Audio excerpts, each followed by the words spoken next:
Sur quel domaine porte cet accord? S'il était question de sécurité alimentaire, par exemple? Bien sûr, alors je vous ai parlé là de normes, de certification, mais bien sûr, c'est tous les sujets, tous les sujets. Alors on a parlé de la culture, on a parlé évidemment de produits manufacturés, mais les exploitations agricoles sont au cœur aussi du sujet, puisque l'utilisation des phytosanitaires, la manière de garantir la sécurité alimentaire n'est pas la même de part et d'autre de l'Atlantique. Les règles ne sont pas les mêmes. En Europe, nous avons un principe de précaution. Ça veut dire quoi?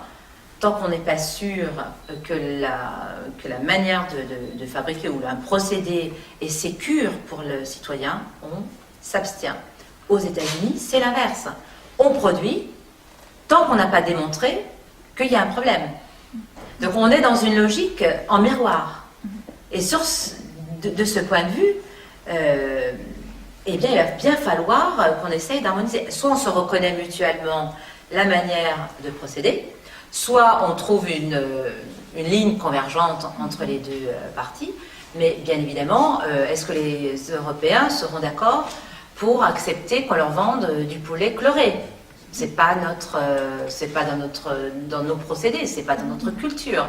L'utilisation des organismes génétiquement modifiés, là aussi, c'est un sujet aussi très important.